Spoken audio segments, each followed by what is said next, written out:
Hello guys, welcome to आज एक new video में। आज हम पढ़ेंगे क्लास 12 की पहला बुक यानी कि फर्स्ट चैप्टर।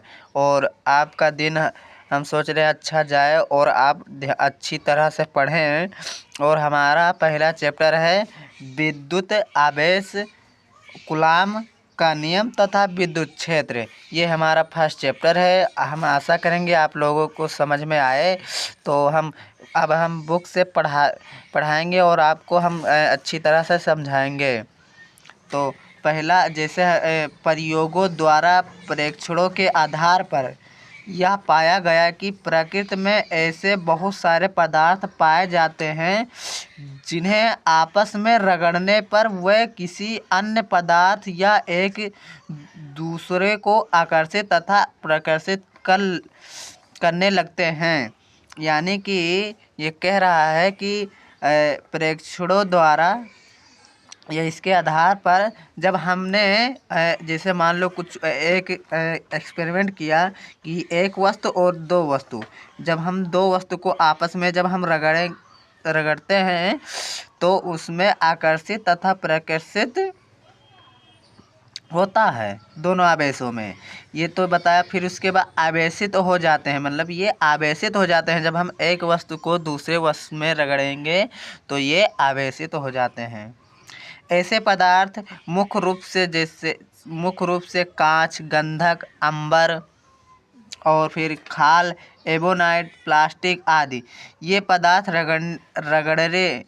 रगड़े जाने पर हल्की वस्तुओं को अपनी ओर आकर्षित कर लेते हैं। जैसे कि ये कांच हो गया, गंधक हो गया, अंबर हो गया, खाल, ये सब अगर जो हम रगड़ेंगे तो ये हल्की वस्तु, जैसे कि मान लो एक कागज ले लो, कागज को ये अपनी ओर आकर्षित कर लेंगे। चूँकि ये आवेश घर्षण के कारण उत्पन्न होते हैं।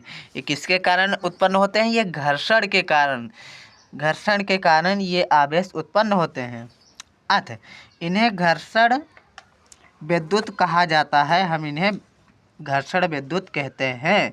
यह विद्युत जिस वस्तु पर उत्पन्न होती है, मतलब क्या कह रहा है कि घर्षण विद्युत जिस वस्तु पर उत्पन्न होती है उस पर स्थित रहती है, यानी कि उसी पर ये स्थित रहती है। इसलिए इसे स्थिर विद्युत या स्थैतिक विद्युत कहा जाता है। स्थैतिक विद्युत में विद्युत आवेशों को स्थिर अवस्था में उनके द्वारा उत्पन्न बलों, विभवों तथा क्षेत्रों का अध्ययन किया जाता है। तो गाइज अब हम आगे पढ़ेंगे। मस्त चैप्टर है और आशा करेंगे आपको ये चैप्टर समझ में आए। तो जैसे कि पहला, जैसे हम आवेश, क्या इलेक्ट्रिक चार्ज यानी कि जो आवेश होता है, हमने पहले क्या पढ़ा था, एक आवेश को दो आवेश में जब रगड़ते हैं तो उसमें आकर्षण तथा प्रकर्षण की प्रक्रिया होती है। वही जैसे मान लो कि एक वस्तु है, मान लो एक पेन, और आप जब अपने सर पर रगड़ते हैं बार में, तो उसमें रगड़ने के बाद जब एक उसी पेन को जब हम कागज़ के सामने रखते हैं तो वो कागज़ आकर्षित हो जाती है उसमें। यही इसी के बारे में हम पढ़ेंगे। तो आवेश यानी कि इलेक्ट्रिक चार्ज। विद्युत, क्या गाइस? विद्युत आवेश पदार्थ का वह मौलिक गुण है। विद्युत आवेश यानी कि एक आवेश है तो इसमें जब हम किसी से रगड़ेंगे तो वह विद्युत में उत्पन्न हो जाता है। विद्युत आवेश पदार्थ का वह मौलिक गुण है जिसके यानी कि आवेश के कारण वस्तुओं के बीच विद्युत बल कार्य करता है, यानी कि इसमें विद्युत बल कार्य करता है। यदि किन्हीं दो उपयुक्त कुचालक पदार्थ जैसे कांच को रेशम से और एबोनाइट की छड़ को बिल्ली की खाल से परस्पर रगड़ा जाता है तो उनमें हल्की वस्तुएं जैसे कागज, टुकड़े, तिनके, पंखे आदि को अपनी ओर आकर्षित करने का गुण उत्पन्न हो जाता है। इस अवस्था में ये पदार्थ विद्युतम कहलाते हैं तथा यह कहा जाता है कि वस्तुएं आवेशित हो जाती हैं और फिर पदार्थ का यह गुण विद्युत आवेश कहलाता है। इसने कहा क्या कि जब हम कांच को रेशम से या एबोनाइट को बिल्ली के खाल से जब हम रगड़ते हैं तो जैसे छोटे छोटे कागज़ अगर जो हम इनके सामने रखेंगे तो ये अपनी ओर आकर्षित कर लेंगे। समझ में आएगा। फिर उसके बाद जैसे हम इसका अगर जो हम वो लिखेंगे परिभाषा, तो अत किसी पदार्थ का वह गुण, क्या बोल रहा है, किसी पदार्थ का वह गुण जिसके कारण उसमें विद्युत तथा चुंबकीय प्रभाव उत्पन्न होते हैं उसे हम विद्युत आवेश कहते हैं। इसमें क्या क्या उत्पन्न होता है, एक चुंबकीय आवेश, एक विद्युत आवेश। ओके, एक चुंबकीय आवेश और एक विद्युत आवेश, यानी कि जब हम इसमें और इसमें जब हम रगड़ेंगे तो इसमें चुंबकीय आवेश जैसे ये अपनी ओर खींचता है ना, तो ये चुंबकीय आवेश, जैसे हम एक चुंबकीय रखें तो एक चुंबकीय रखें तो इसमें आकर्षित होगा कि नहीं, यही बात है। और हम आवेश के बारे में कुछ और भी पढ़ेंगे, जैसे इसे क्यू से प्रदर्शित करते हैं। यह एक अदिश राशि है, याद रखना गाइस, पेपर में इम्पोर्टेंट भी है कि इसे क्यों से प्रदर्शित करते हैं। यह एक अदिश राशि है और यसाई पद्धति में आवेश का मात्रक कूलाम होता है। ये इम्पोर्टेंट है, यसाई में इसका मात्रक कूलाम होता है। यदि किसी आवेश में इलेक्ट्रॉन की संख्या n हो, यदि किसी आवेश में इलेक्ट्रॉन की संख्या n हो तो Q बराबर Ne हो जाता है, Q बराबर Ne हो जाता है।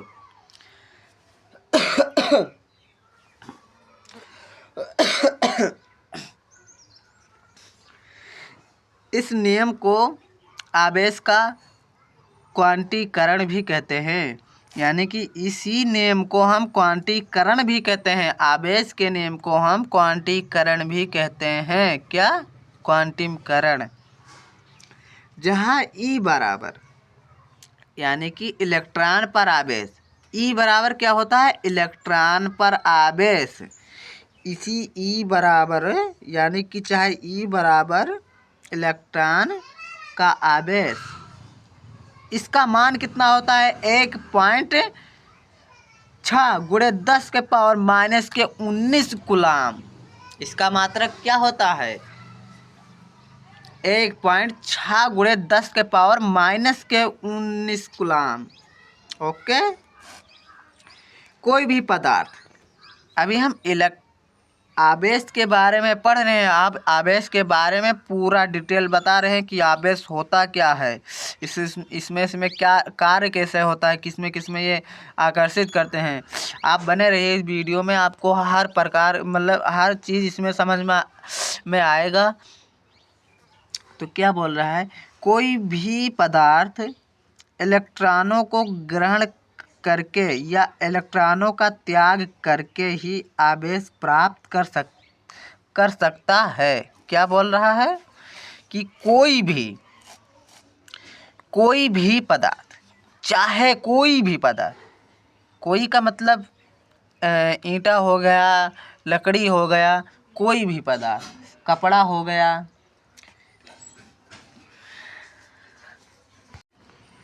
इसने क्या बोला, कोई भी पदार्थ इलेक्ट्रॉनों को ग्रहण करके या इलेक्ट्रॉन का त्याग करके ही आवेश को प्राप्त करता है। कहने का अर्थ है कि जैसे कोई भी पदार्थ है तो इसमें इलेक्ट्रॉनों को ग्रहण करना और इलेक्ट्रॉन का ही त्याग करना। अब हम देखेंगे नोट में भौतिक विज्ञान की वह शाखा जिसमें आवेशों का अध्ययन किया जाता है, विद्युतिकी कहलाती है।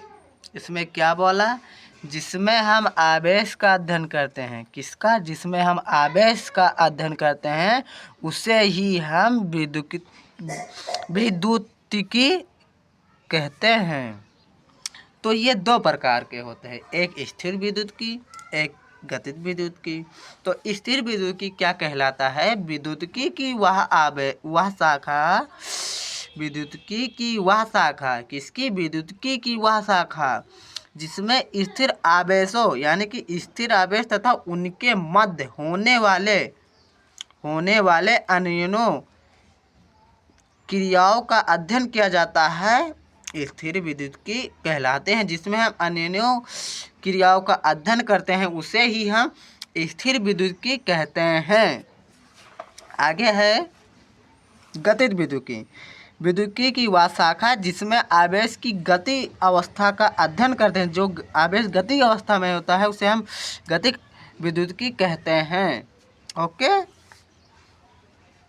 और हम आगे अब देखेंगे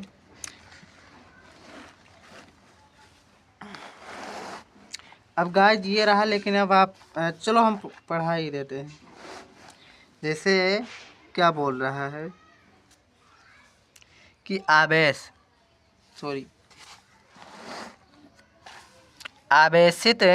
आवेशित कांच की छड़ कागज के छोटे छोटे टुकड़ों को आकर्षित करती हैं। क्यों? क्या बोला? आवेशित कांच की छड़ कागज के छोटे छोटे टुकड़ों को आकर्षित क्यों करती हैं? तो जैसे जब हम कांच की टुकड़े को किसी वस्तु से रगड़ा जाता है तो वह आवेशित हो जाती हैं। जब आवेशित कांच की छड़ को कागज यानी कि परावैद्युत के समीप लाते हैं तो कागज के परमाणु ध्रुवित हो जाते हैं। इन परमाणुओं को ऋणावेश के केंद्र कांच की छड़ के पास आ जाते हैं। इस कारण आकर्षण बल प्रतिकर्षण बल की तुलना में अधिक हो जाता है, इसलिए कागज के टुकड़े कांच की छड़ से आकर्षित हो जाते हैं। अब आगे हम देखेंगे आवेशों के प्रकार। अब हम पढ़ेंगे आवेश के प्रकार। आवेश के प्रकार में क्या होता है कि जैसे इनके वैज्ञानिक का नाम हम पहले पढ़ लेंगे। विलियम गिलबर्ट के अनुसार, किसके अनुसार? विलियम गिलबर्ट के अनुसार वस्तुओं के घर्षण से दो तरह के आवेश प्राप्त होते हैं।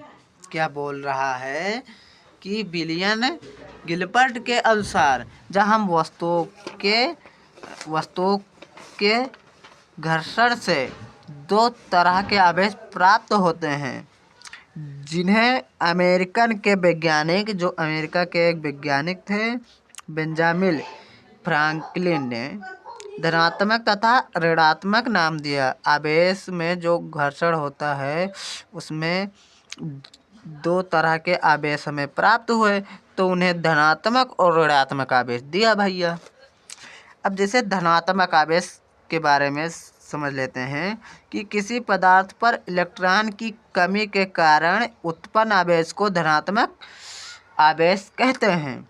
क्या बोल रहा है कि किसी पदार्थ, कोई भी पदार्थ है, उस पर हम जब इलेक्ट्रॉन की कमी के कारण जब उसमें यदि ये हमारा पेन है, अगर जो इसमें इलेक्ट्रॉन की कमी हो जाए तो उसमें धनात्मक आवेश उसे ही हम कहेंगे। उदाहरण आप समझ लीजिए, यदि एक कांच की छड़ को रेशम के कपड़े पर रगड़ा जाता है तो कांच की छड़ पर इलेक्ट्रॉन की कमी हो जाती है, जिस कारण कांच की छड़ धनावेशित हो जाती है। फिर आगे ऋणावेश।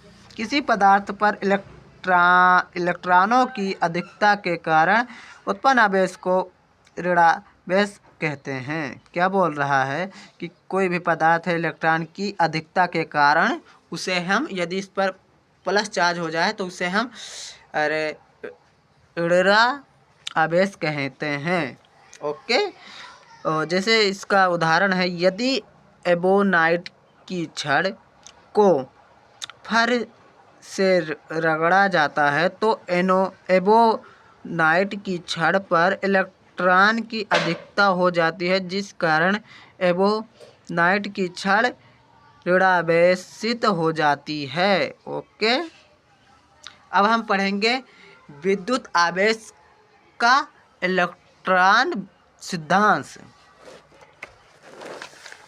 तो विद्युत क्या बोल रहा है कि विद्युत आवेश का इलेक्ट्रॉन का सिद्धांत हम पढ़ेंगे। इसमें आपको केवल सुनना ही सुनना है, बस आप समझ जाइए कि इसमें होता क्या है। और यही है कि जैसे विद्युत आवेश का इलेक्ट्रॉन का ही सिद्धांत हमें पढ़ना है। तो चलिए शुरू करते हैं।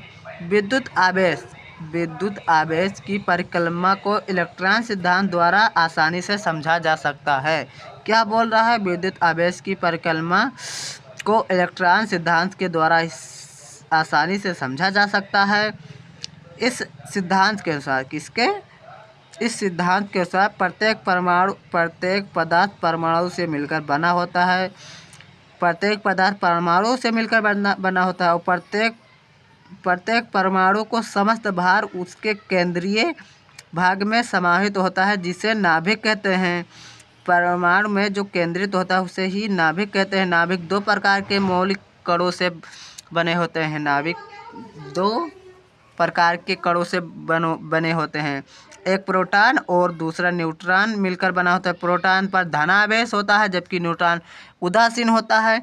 इस नाभिक के चारों ओर इलेक्ट्रॉन नामक कण विभिन्न कक्षाओं में चक्कर काटते रहते हैं। इलेक्ट्रॉनों पर धनावेश होता है। प्रत्येक इलेक्ट्रॉन का आवेश ऋणावेश परिमाण में प्रत्येक प्रोटॉन के धनावेश के बराबर होता है, अर्थात प्रत्येक परमाणु में आवेश के कुल मात्रा ऋणावेश की कुल मात्रा के बराबर होती है। इस प्रकार परमाणु विद्युत उदासीन होता है। जबकि आगे हम देखेंगे, जबकि किसी परमाणु में एक या एक से अधिक इलेक्ट्रॉन को निकाल दिया जाता है तो विद्युत धनावेशित हो जाता है। क्या कह रहा है कि जब हम परमाणु में से एक या एक से अधिक इलेक्ट्रॉन को निकाल देते हैं तो विद्युत धनावेशित हो जाता है। वही हमने धनावेशित पढ़ा ही था। एक धनावेशित पिंड पर इलेक्ट्रॉन की कमी प्रदर्शित होती है। क्या बोल रहा है कि इसी के कारण पिंड पर इलेक्ट्रॉन की कमी प्रदर्शित होती है।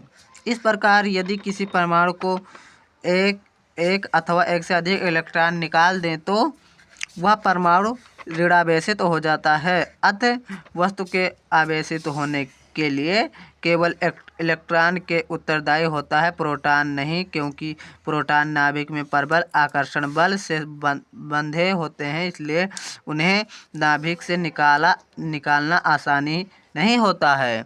क्या बोल रहा है कि हमारा अगर जो कोई भी अगर जो इलेक्ट्रॉन है तो केवल हमें इलेक्ट्रॉन की ज़रूरत पड़ेगी और प्रोटॉन जो कि नाभिक में बंधा होता है, इसलिए हमें प्रोटॉन की आवश्यकता नहीं पड़ती है। ओके, फिर हम देखेंगे सजातीय आवेशों में प्रतिकर्षण तथा विजातीय आवेश में आकर्षण का प्रयोग। तो सजातीय आवेश में प्रतिकर्षण एवं विजातीय आवेश में आकर्षण का प्रयोग। जब एक कांच की छड़ क्या बोल रहा है? जब एक कांच की छड़ को रेशम के कपड़े से रगड़कर उसे धागे से लटकाते हैं तथा एक दूसरे कांच की छड़ को भी उसी तरह रेशम के कपड़े से रगड़कर लटकी हुई कांच की पहली छड़ के पास लाते हैं, तब इस क्रिया में दोनों कांच की छड़ें आपस में प्रतिकर्षित होती हैं। क्या बोल रहा है? पहले तो हम इसे समझेंगे। ओके, जैसे क्या जब एक कांच क्या बोला, जब पहला कांच मान लो ये रहा और फिर रुको चित्र में दिखाते हैं। पहला कांच हमारा ये रहा क्या, जब एक कांच की छड़, एक कांच ये रहा और को रेशम के कपड़े से रगड़ कर, जैसे मान लो हमने इसमें रेशम की कपड़ा रगड़ लिया और धागे से लटका दिया, उसे धागे से लटकाते हैं तथा एक दूसरे कांच को की छड़ को उसी तरह रेशम के कपड़े से रगड़कर लटकती हुई, जैसे मान लो हम इसी को आपस में रगड़ दें, फिर कांच की पहली छड़ के पास लाते हैं, यदि इसको इसके सामने लाते हैं तो इस दो क्रिया में कांच की आपस में प्रतिकर्षित होती है, ये दोनों प्रतिकर्षित करते हैं, यानी ये इधर आएगा ये इधर आएगा, यानी कि प्लस प्लस है तो इधर प्लस प्लस तो प्लस प्लस ये इधर जाएगा ये इधर जाएगा। और ऐसे ही जैसे इसमें है माइनस माइनस इधर आएगा इधर आएगा, और जब हम प्लस प्लस करेंगे तो ये इधर इधर दोनों आकर्षित होंगे इसे। यही है हमारा विजातीय और सजातीय आवेश का आकर्षण तथा प्रतिकर्षण। तो हम अब इस तो अभी केवल हमें बताने के लिए था, तो हम आगे अब हम आवेशों के मूल गुण के बारे में बताएंगे। और अब ये वीडियो बड़ा लंबा हो जाएगा, तो आप लोग तो इतना तो समझ ही लिए होंगे। तो विद्युत आवेश के मूल गुण, तो नेक्स्ट हम स्टार्ट करेंगे विद्युत आवेश के मूल गुण। क्या रहा ओके ओके ओके क्या है विद्युत आवेशों के मूल गुण, क्या कह रहा है विद्युत आवेशों के मूल गुण। विद्युत आवेशों में निम्नलिखित मूल गुण पाए जाते हैं। क्या, निम्नलिखित यानी कि पॉइंट बाय पॉइंट, जैसे आकर्षण तथा प्रतिकर्षण, आकर्षण तथा प्रतिकर्षण। सजातीय आवेश, हमने क्या बोला, सजातीय आवेश एक दूसरे को प्रतिकर्षण करते हैं, और जबकि विजातीय आवेश एक दूसरे को आकर्षित करते हैं। सजातीय आवेश एक दूसरे को प्रतिकर्षित करते हैं और जबकि विजातीय आवेश एक दूसरे को आकर्षित करते हैं। दूसरा पॉइंट, आवेश के मूल गुण के दूसरा पॉइंट, आवेश का संरक्षण नियम। जैसे आवेश संरक्षण के नियमानुसार, आवेश संरक्षण के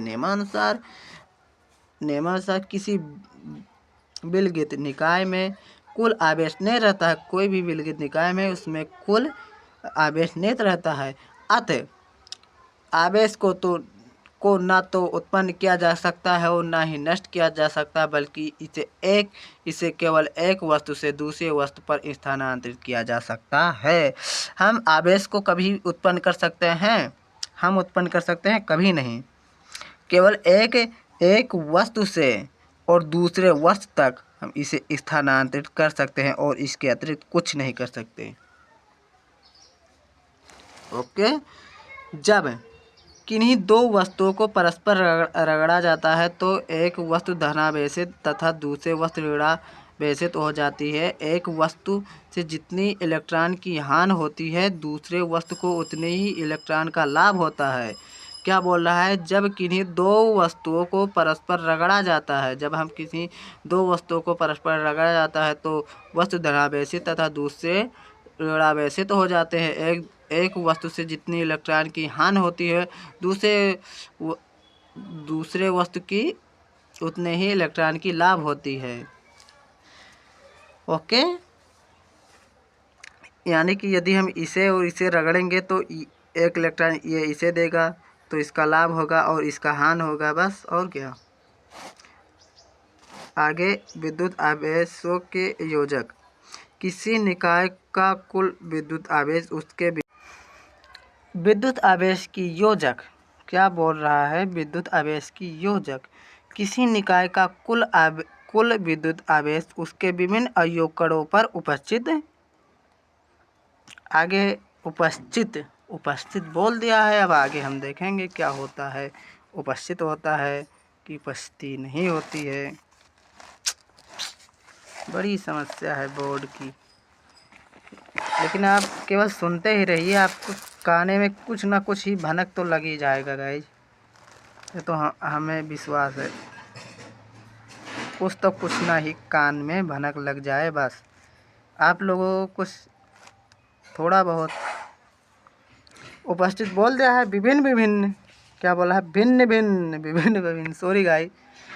भिन्न भिन्न आवेशों के बीजगणितीय, भिन्न भिन्न आवेशों के बीजगणितीय योग के बराबर होता है। कह रहा है कि भिन्न भिन्न बीजगणितीय योग के बराबर होता है यदि कोई निकाय यन अवयव कणों से मिलकर बना है जिन पर आवेश क्रमशः +Q1 +Q2 -Q3 -Q4 +Qn हो, तब निकाय पर कुल आवेश बराबर अतना होता है। जैसे कि इसमें Q बराबर +1 +2 -Q -4 +5 अतना होता है।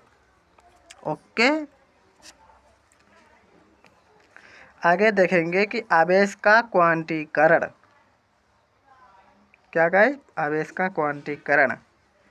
अभी आप लोगों तो ये समझ में नहीं आया होगा कि आखिर ये है क्या, तो पहले हम इस पर ध्यान देंगे कि आखिर है ये क्या। इसने कहा कि भिन्न भिन्न आवेशों के बीजगणितीय योग, तो इसने बोला कि भिन्न भिन्न, रुको सॉरी, भिन्न भिन्न, तो ये देखो +Q1 ये, और फिर +Q2 ये आवेश भिन्न भिन्न है, भिन्न भिन्न हो गए तो इसे बीजगणितीय योग के बराबर होता है। ये भिन्न भिन्न आवेश बीजगणितीय योग के बराबर होता है। तो जैसे +Q1 +Q2 या फिर हम -3 या फिर -4, ये सब निकाय कुल आवेश कुल मिलाकर ये इतना आवेश इसके बराबर होगा। ओके, फिर अब हम देखेंगे आवेश का क्वांटीकरण। प्राकृत में क्या बोल रहा है, प्राकृत में आवेश सदैव एक निश्चित न्यूनतम मान के पूर्ण गुणज के रूप में उत्पन्न होता है। प्राकृत में आवेश सदैव एक निश्चित न्यूनतम, आवेश के बारे में बात हो रही है, सदैव एक निश्चित न्यूनतम मान के पूर्ण गुणज के रूप में होता है। इसे आवेश का क्वांटीकरण अथवा परमाणुकता कहते हैं। इस न्यूनतम आवेश को मूल आवेश E कहते हैं। इस न्यूनतम आवेश को मूल आवेश E कहते हैं। ओके, अतः Q बराबर ±N, जहाँ N 1 2 3 होता है, तथा E बराबर अतना माइनस इतना कूलाम होता है। ओके, तो फिर अब इसके बारे में अब आप इतना तो पढ़ ही लेंगे, जान गए होंगे, लेकिन अब हम विद्युत आवेश की इकाई जो कि इम्पोर्टेंट है उस पर हम देखेंगे, नहीं तो आप बोर हो जाएंगे, कहेंगे क्या पढ़ा रहे हैं ये भाषण केवल दे रहे हैं। गायब भाषण क्या इम्पोर्टेंट है, क्योंकि आप जब उसे नहीं पढ़ेंगे तो फिर आपको पता कैसे चलेगा कि आखिर ये चीज़ क्या है। तो आवेश की इकाई, एसआई पद्धति में आवेश का मात्रक कूलाम होता है, तो आपने ही पढ़ा होगा पहले ही, जिसे हम सी से प्रदर्शित करते हैं। कूलाम को किससे प्रदर्शित करते हैं, सी से। ओके, कूलाम को विद्युत धारा से परिभाषित किया जाता है। कूलाम को विद्युत धारा से परिभाषित किया जाता है। किसी भी चालक में से आवेश के बहने की दर को विद्युत धारा कहते हैं। आवेश के बहने की दर को विद्युत धारा कहते हैं, अर्थात विद्युत धारा का मात्रक एम्पियर, और आवेश को सी से प्रदर्शित करते हैं, और फिर समय को यस से। तो आवेश बराबर विद्युत धारा गुणे समय। ओके, आवेश यानी हमें आवेश को निकालना है ना, तो आवेश बराबर विद्युत धारा गुणे समय होता है। यम के यस पद्धति में आवेश का मात्रक कूलाम बराबर एम्पियर, इसका मात्रक एम्पियर हो गया, इसका मात्रक एम्पियर हो गया, विद्युत धारा का मात्रक एम्पियर हो गया, और फिर समय का मात्रक सेकंड। CGS पद्धति में, इधर देखिए, CGS पद्धति में मात्रक एक इलेक्ट्रोस्टैटिक इकाई या स्टेट कूलाम होता है। सीजीएस पद्धति में आवेश एक मात्रक एक बराबर। ओके, अब आगे हम देखेंगे इसका और भी मात्रक होता है। Sorry guys, sorry.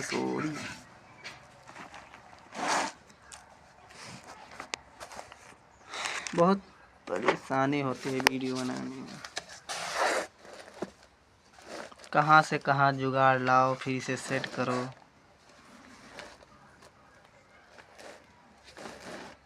अभी हमारा अब आप लोग सपोर्ट करेंगे तब देखना आगे क्या क्या होगा। एक कूलाम बराबर, ये याद रखना, एक कूलाम बराबर कितना होता है। एक कूलाम बराबर 3 × 10 के पावर माइनस 3 × 10 के पावर 9 ESU होता है। एक कूलाम बराबर 3 × 10 के पावर 9 होता है। आवेश का विद्युत चुम्बकीय मात्रक कूलाम होता है। आवेश का विद्युत चुम्बकीय मात्रक कूलाम होता है 1 MU। इसने क्या बोला, आवेश का विद्युत चुम्बकीय मात्रक कूलाम होता है, तो यानी कि मात्रक कूलाम 1 MU बराबर 3 × 10 के पावर इतना हो जाएगा, यानी कि कूलाम 10 कूलाम हो जाएगा। आवेश का सबसे बड़ा मात्रक फैराडे होता है। आवेश का सबसे बड़ा मात्रक फैराडे होता है। 1 फैराडे बराबर 96,500 कूलाम होता है। 1 फैराडे बराबर 96,500 कूलाम होता है, याद रखना। 1 माइक्रो कूलाम इम्पोर्टेंट, ये दोनों इम्पोर्टेंट है। 1 माइक्रो कूलाम बराबर 10 के पावर माइनस 6 कूलाम होता है। 1 माइक्रो कूलाम बराबर 10 के पावर माइनस के 6 होता है। 1 नैनो कूलाम बराबर 10 के पावर माइनस के 19 कूलाम होता है। 1 नैनो कूलाम बराबर माइनस के ये इतना इम्पोर्टेंट है। ओके, 1 माइक्रो कूलाम बराबर 10 के पावर माइनस के 6 और 1 नैनो कूलाम बराबर 10 के पावर माइनस के 9। और आवेश का विमीय सूत्र ये इम्पोर्टेंट है, MLTA यही होता है। ओके, MLTA बस, और कुछ नहीं होता इसमें, बस यही होता है MLTA।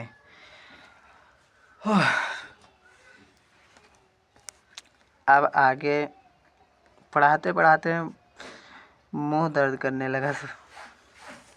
आवेश की गतिविधियाँ, चालन विधि, घर्षण विधि, तेरी बहुत सर दर्द करने लगा, मूड से ऊपर जा रहा है, सॉरी। चालन विधि, यदि किसी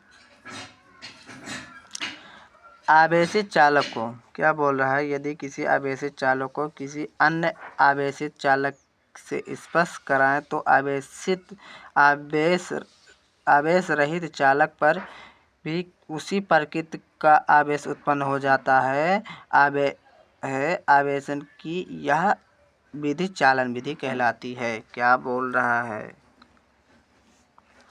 कि जैसे आवेशित चालक, कोई भी चालक है, किसी अन्य चालक से स्पर्श कराएं तो फिर आवेशित चालक उसी प्रकृति पर आवेश उत्पन्न हो जाता है। जैसे मान लो कि ट्रेन जा रही है, मान लो ये 20 के स्पीड में जा रही है, और अब यदि आप उस पर चढ़ गए तो जिस रफ्तार से ट्रेन जा रही थी उसी रफ्तार से अब आप भी हो गए। यही आवेश की चालन विधि कहलाती है। ओके, जब किसी ऋणावेशित वस्तु, जब कोई ऋणावेशित वस्तु जिस पर इलेक्ट्रॉन दाब अधिक होता है, यानी कि जब किसी ऋणावेशित वस्तु को आवेशित वस्तु से स्पर्श कराते हैं तो अधिक दाब के कारण मुक्त इलेक्ट्रॉन आवेशित चालक से आवेश रहित चालक पर तब तक स्थानांतरित रहते हैं जब तक दोनों चालकों में इलेक्ट्रॉन दाब समान न हो जाए। इस प्रकार इलेक्ट्रॉन की अधिकता के कारण आवेश रहित चालक भी ऋणावेशित हो जाता है। इस प्रकार जब ऋणावेशित वस्तु के स्थान पर धनावेशित वस्तु को आवेश रहित वस्तु से उत्पन्न कराते हैं तो इलेक्ट्रॉन की कमी के कारण आवेश रहित चालक भी धनावेशित हो जाता है। कुछ पल्ले पड़ा या नहीं? सब हवाबाजी में, यानी कि सब निकल गया।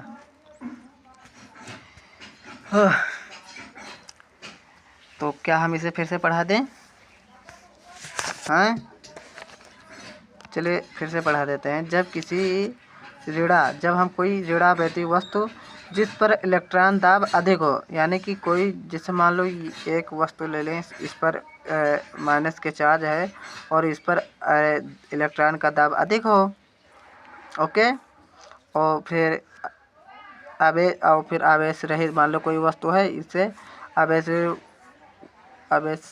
आवेशित चालक से स्पर्श कराते हैं या स्पर्श कराते हैं तो अधिक दाब के कारण मुक्त इलेक्ट्रॉन, तो इसमें जब अधिक दाब के कारण मुक्त इलेक्ट्रॉन आवेशित चालक से आवेश रहित चालक तक स्थानांतरित, इसमें जब दाब ज़्यादा होगा तो स्थानांतरित ये हो जाएंगे, तब दोनों चालकों इलेक्ट्रॉन दाब समान होगा।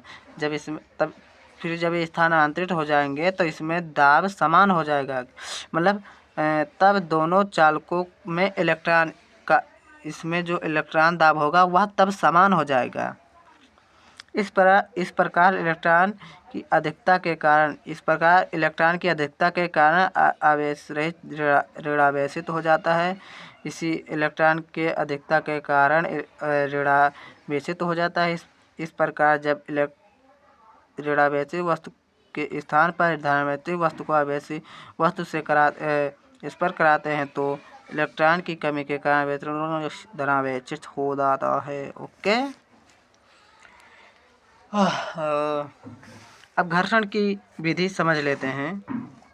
घर्षण विधि क्या बोल रहा है? घर्षण विधि, जब दो वस्तु को परस्पर रगड़ा जाता है, जब दो वस्तु को परस्पर रगड़ा जाता है तो उनके बीच इलेक्ट्रॉनों के स्थानांतर वस्तु पर आवेश उत्पन्न हो जाता है। इस विस्तार पूर्वक वर्णन अध्ययन के प्रारंभ में किया जा चुका है। ओके, इसका वर्णन हम पहले ही कर चुके हैं। क्या बोल रहा है? जब दो वस्तुओं को परस्पर, जब एक वस्तु परस्पर रगड़ा तो उनके बीच इलेक्ट्रॉन स्थानांतरण हो जाते हैं तो वस्तु आवेश उत्पन्न हो जाता है। Okay okay okay.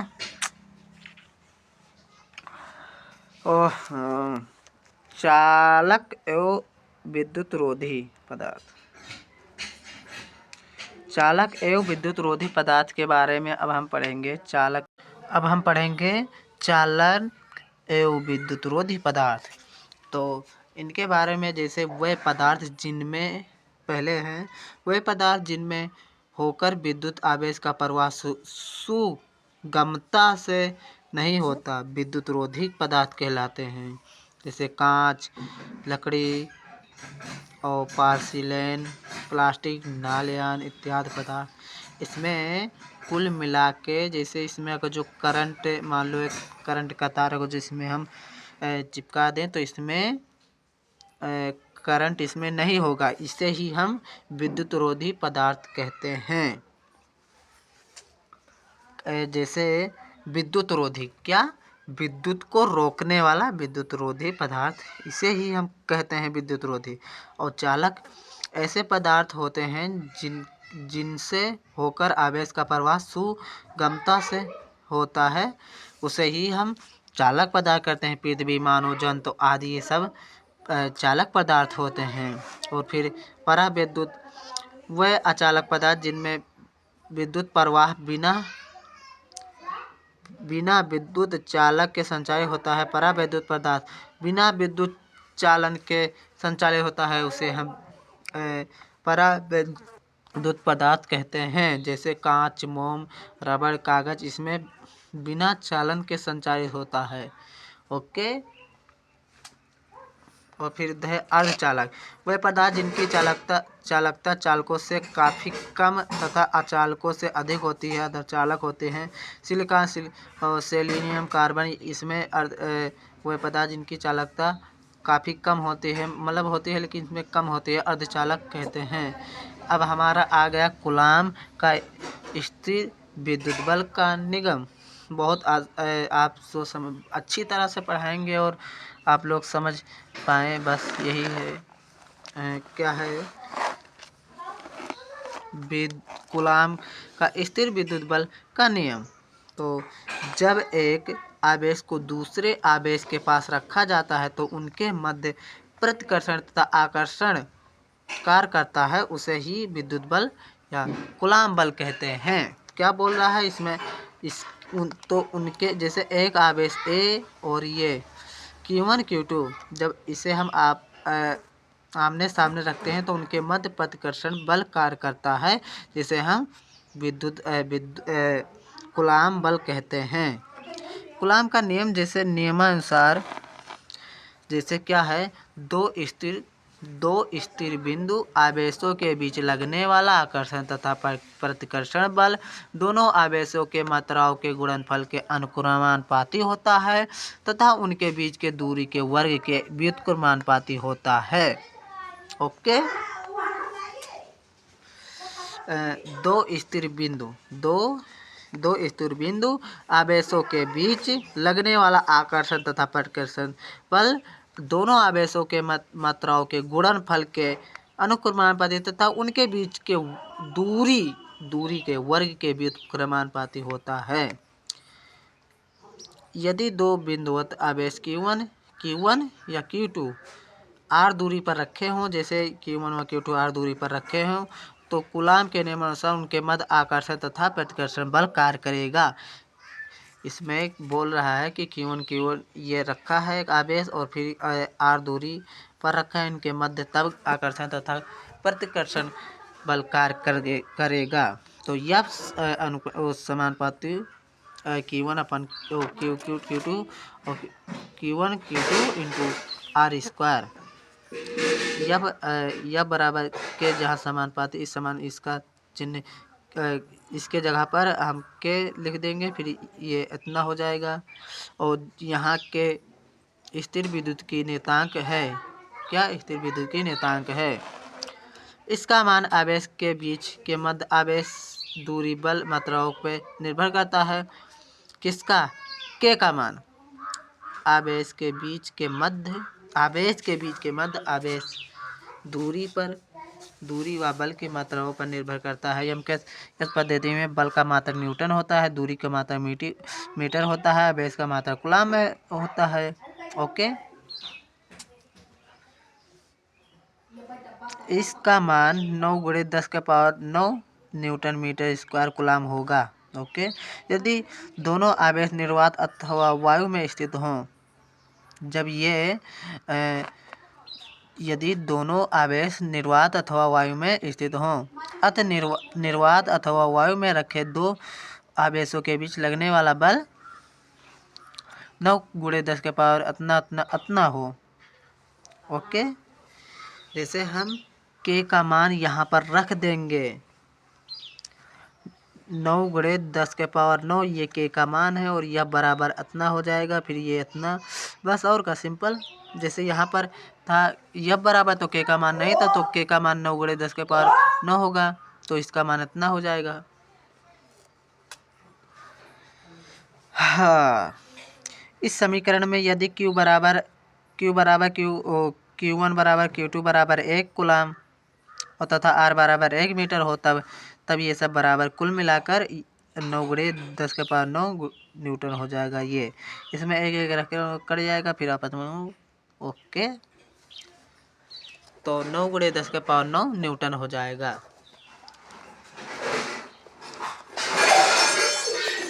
अभी हम कूलाम के नियमों को सदिश निरूपण करेंगे। अभी वो चैप्टर आया नहीं, लेकिन इसका हमें थोड़ा बहुत तो ज्ञान तो रहना ही चाहिए, है ना। निर्वात अथवा वायु में 1 मीटर की दूरी पर रखे दो आवेश के बीच यदि अतना न्यूटन बल कार्य करता हो।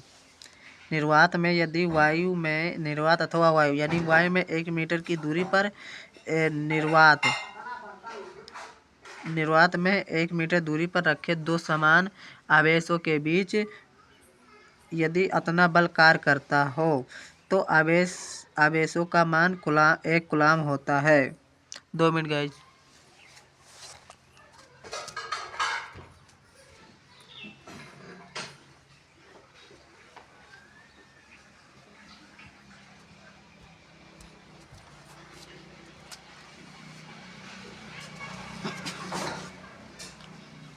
ये क्या बोल रहा है कि वायु में यदि 1 मीटर दूरी पर दो आवेश, जैसे 1 मीटर ये होगा, 1 मीटर दूरी पर यदि 1 मीटर दूरी पर दो आवेश रखा हो तो अतना 9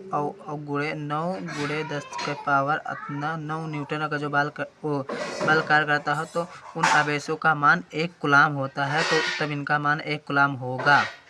यदि दोनों बिंदु आवेशों वायु अथवा निर्वात में नियतांक का मान अतना हो, यदि क्या बोल रहा है, दोनों आवेशों वायु अथवा निर्वात में स्थित हो और नियतांक का मान अतना लिया जाए तो इप्सिलॉन नॉट को निर्वात अथवा वायु विद्युतिकी कहते हैं। ओके, यदि के का मान अतना लिया जाए 4 पाई अतना नॉट तो इप्सिलॉन नॉट को निर्वात अथवा वायु विद्युतिकी कहते हैं। यह बराबर 1/4 पाई इप्सिलॉन नॉट के 1 × K2 r²। अब एम के पद्धति में के बराबर अपना और फिर 9 × 10⁹ न्यूटन मीटर स्क्वायर किलो प्रति कूलाम स्क्वायर के का मान इतना होगा। ये इम्पोर्टेंट है, यानी कि के का मान केवल ये निकाला है, के का। ओके,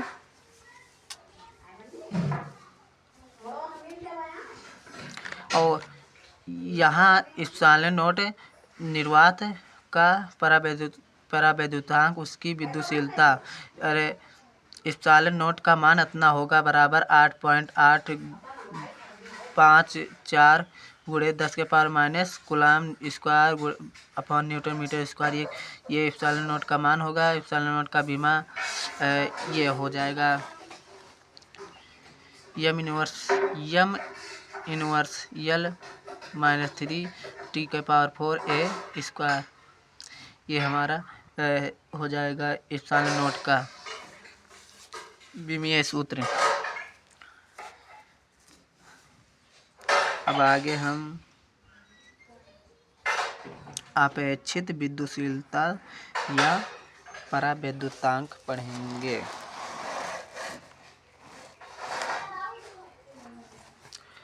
अपेक्षित विद्युशीलता या परावैद्युतांक, यदि दो बिंदुवत आवेश Q1 तथा Q2 निर्वात के स्थान पर किसी मध्य r दूरी पर स्थित हों तो उनके मध्य बल कार्य क्या करेगा।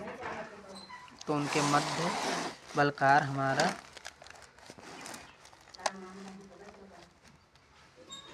F बराबर 1/4 pi epsilon into Q1 Q2 r²। ये समीकरण 1 मान लेंगे।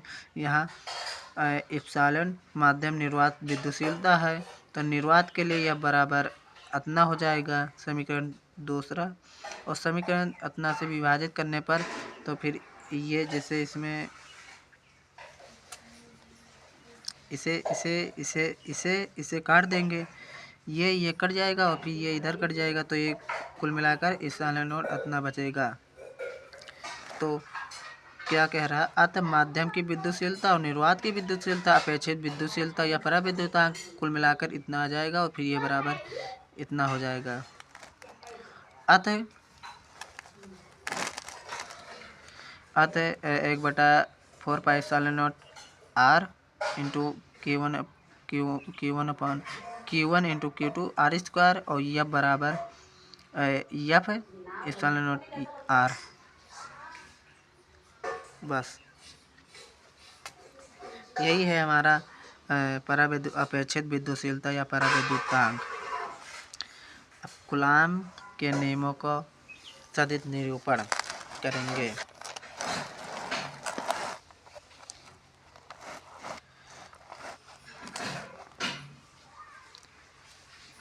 कूलाम के नियमों को सदिश निरूपण, चित्र हमारे नेक्स्ट पेज में है। यदि दो बिंदुवत आवेश Q1 तथा Q2 हैं जिनके मूल बिंदु के सापेक्ष स्थित सदिश क्रमशः R1 व R2 हैं, यदि आवेश Q1 के सापेक्ष Q2 स्थित सदिश R21 है तो R21 बराबर इतना कूलाम के नियमानुसार आवेश Q1 बराबर आवेश के कारण बल इतना कार्य करता है तो इतना हो जाएगा। आगे हम देखेंगे इधर क्या कह रहा है।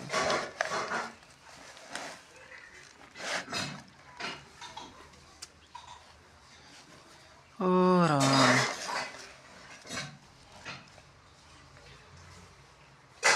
जैसे ये x बराबर और फिर ये y, इधर इधर ये ले लेंगे, फिर ये मूल बिंदु O है, इधर Z मान लेंगे।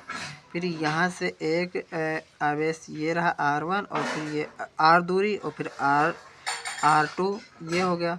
तो R1 Q1 ये इधर हो गया, एक बिंदु यह रहा और R2 की दूरी Q2 हो जाएगा।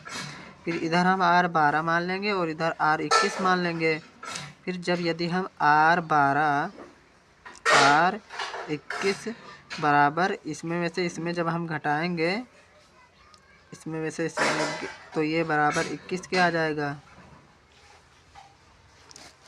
फिर तथा R बराबर 21 R21 बराबर R21 की दिशा में एकांक सदिश, तो फिर बल F21 बराबर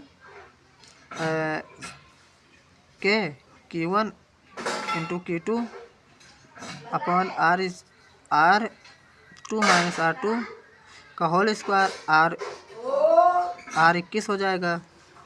इस प्रकार आवेश Q1 पर आवेश Q2 के कारण बल इतना कार्य करेगा। फिर इधर आ जाएगा R12 बराबर R1 माइनस R2, फिर F बराबर इसका मान के बराबर इतना आ जाएगा। फिर R12 बराबर R की दिशा में एकांक सदिश परस्पर बराबर विपरीत दिशा में रहते हैं, तो अर्थात R21 बराबर माइनस के R12, तो फिर F बराबर माइनस के F21, अर्थात कि दोनों आवेश पर लगने वाला बल परस्पर समान तथा विपरीत दिशा में होते हैं, अर्थात कूलाम बल न्यूटन के क्रिया प्रतिक्रिया नियम का पालन करता है। ओके, अब कूलाम के संबंधित महत्वपूर्ण तथ्य इसे हम समझ लेंगे।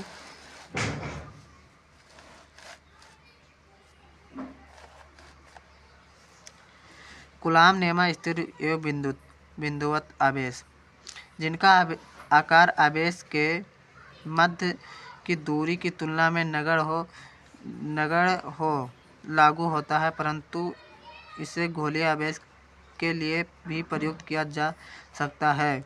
आवेश की गतिशील अवस्था में इनके मध्य विद्युत बल के साथ साथ चुंबकीय बल भी कार्य करता है।